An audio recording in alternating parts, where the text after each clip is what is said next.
Ano, Abi? Nasaan na ba yung mga anak mo? Matagal pa ba yung mga yan?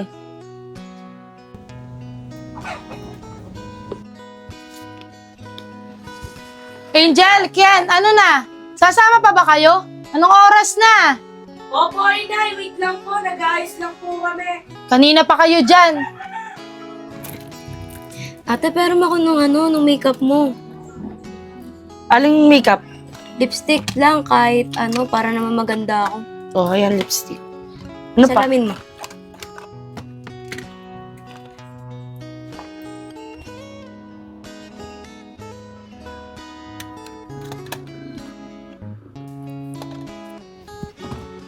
Angel, punta kayo sa mall. Sama si Eman.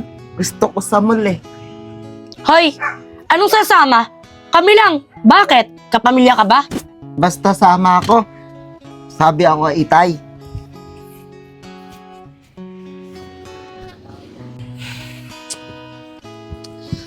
Tagal naman ng mga anak mo. Aabutin na tayo ng traffic niyan eh. Tay, sama Eman sa mall. Gusto Eman sa mall. Lalaro ako dun eh. Tay, wag mo ko iwan dito ah. Hoy! Di ba sabi ko sa'yo, ayaw ka namin kasama? Ba't ba ang kulit-kulit mo? Ayaw namin may kasama may sinto-sinto!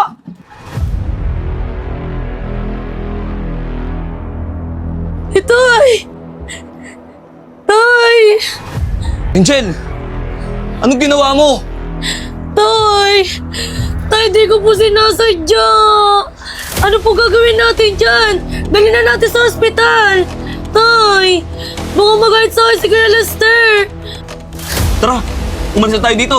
Para hindi tayo mapagbintangan ni Lester. Eh, Tay! Paano si Eman? Wala na tayong magagawa. Nandiyan na yan eh. Tara, umalis na tayo dito. Kunin niyo yung mga gamit niyo. Tay, natatakot ako. Basta, tara na!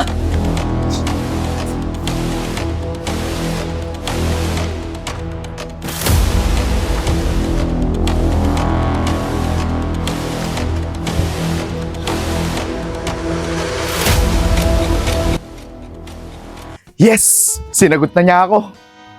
Ako na yata ang pinakamasayang lalaki sa buong mundo. An, hindi ko sasayangin ang tiwalang ibinigay mo sa akin. Mahal na mahal kita. Eman! Man, ano nangyari sa'yo?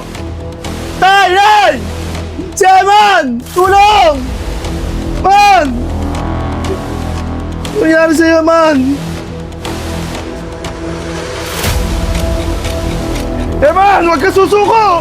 Dadaling kita sa ospital, Eman!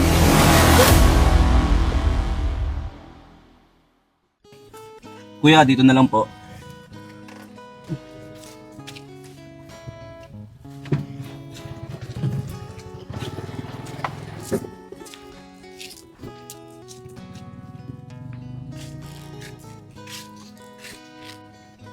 Dami niyong nabili ah. Talagang sinulit niyo yung pagpunta natin sa SM. Oo naman, Tay. Eh, ngayon ka lang naman nagkaroon ng pera eh. Tsaka, ngayon lang kami nakaranas na magkaroon ng mga branded na damit. Lalo na ako, ate. Kasi ikaw lang naman yung laging binibili ni Tay ng mga bagong damit eh.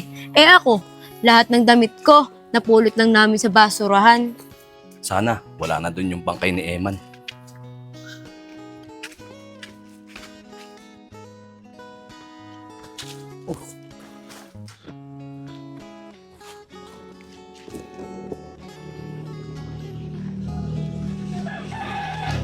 Tay, ba't wala na dito yung katawan ni Eman? Saan kaya napunta yun? Siguro, sakto yung pag-alis natin, dumating yung kapatid yung si Lester. Nakakita niya nakabulagta dyan, baka dinala na sa ospital. Tara, pumasok na tayo.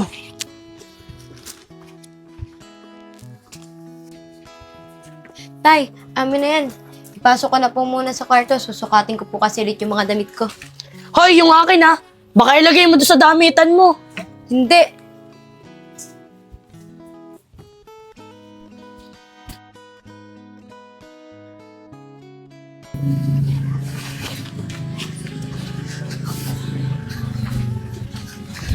Tara, dali, bilisan nyo. Bakit ka ba nagmamadali? Kaninang umaga ka pa wala. Tapos pag uwi mo, tsaka ka magmamadali. Basta.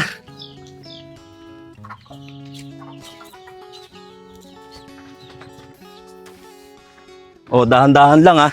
Sigurado ako, magugustuhan yung pupuntahan natin.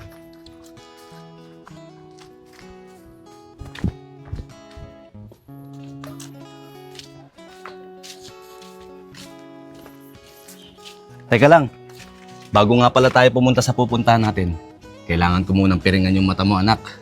Bakit naman, Tay? Basta, surprise nga eh.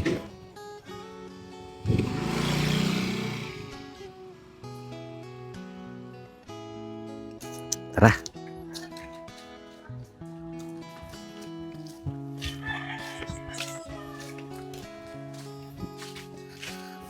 Anak, nandito na tayo. Wow, ano to? Saan galing to? Sorpresa to para sa anak natin. Dahil nag-aaral siya ng mabuti. Anak, pwede mo nang tanggalin yung piring mo. Tay, ano yan? Paano mo malalaman? Sige na, tanggalin mo na. Wow! Ano yan, Tay? Buksan mo, nak, para malaman mo. Binili ko yan para sa'yo.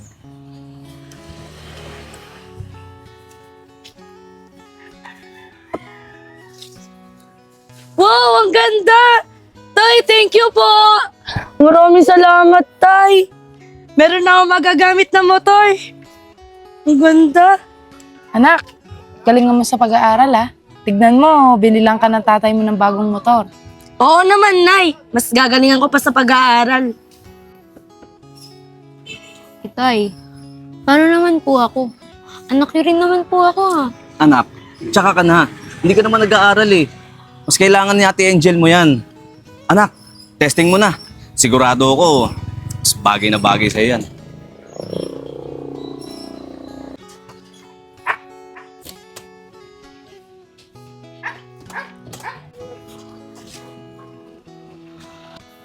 Tay, tulungan mo ako. Medyo mabigat eh.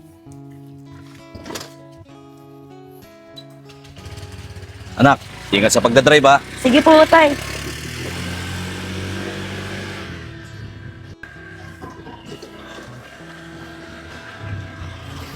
Ano anak, maganda ba? Opo, Tay.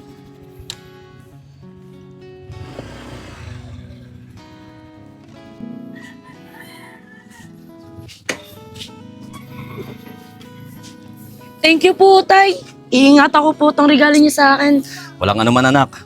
Malay mo, sa susunod, sasakyan naman ang mabili ko sa'yo. O sige na, iparada mo na yan. Doon na tayo sa bahay. Sige po, Nay.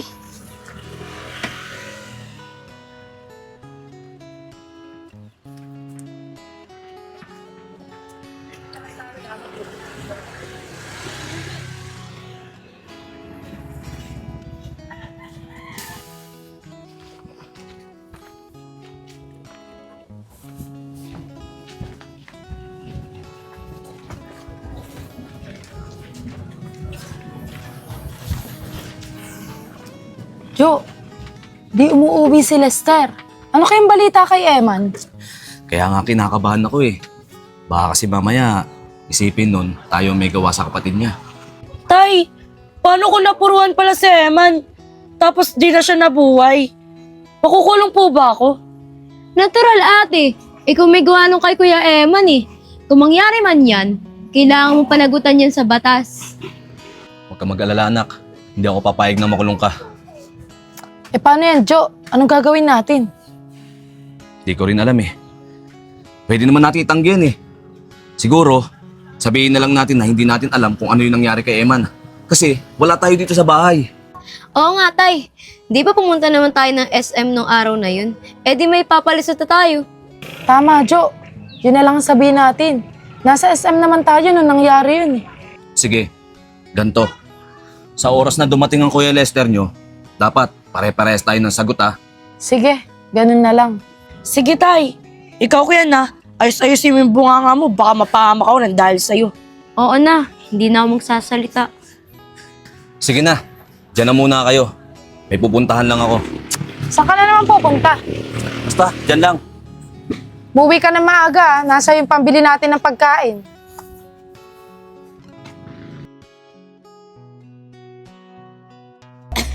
Nay, bilisan mo naman. Excited na ako eh. Pa naman yan! Nga madali, ayan na oh! Ayun, masusukat ko na ulit yung mga bago kong damit. Ito na, parang tanga. Para mga ignorante. Ano mga anak, masaya ba sa mga pinamili natin? Takang takay at least may bago akong damit. Tay, kulang pa to ha. Sa susunod, bili mo pa ako ng madami. Hoy, ate, parang damit ko yan ah. Ako muna humawak niyan, di ba? Hoy! Akin to. Ito nga yung una-una kong kinuha eh. Ay, ako. Nay, oo nga pala. Ba't ka nagpaiwan sa mall nung nakaraan? Siguro, bumili ka ng maraming damit na hindi namin alam, no? Ano ba naman kayo? Nagbayad lang naman ako ng tubig at kuryente. Pag sumama pa kayo, di nagdoble-doble tayo ng pamasahe. Tay, di ba maraming pera si Kuya Lester? Ano pa kaya ang dapat mong gawin para makakuha tayo ng mas malaki pang pera sa kanya? Nagkamali nga tayo eh. Dapat pala, sinugod natin si Eman sa ospital. Tapos, sabihin natin kay Lester na malaki ang bill. Eh di may kickback na naman tayo. Oo nga no. Oo nga tay.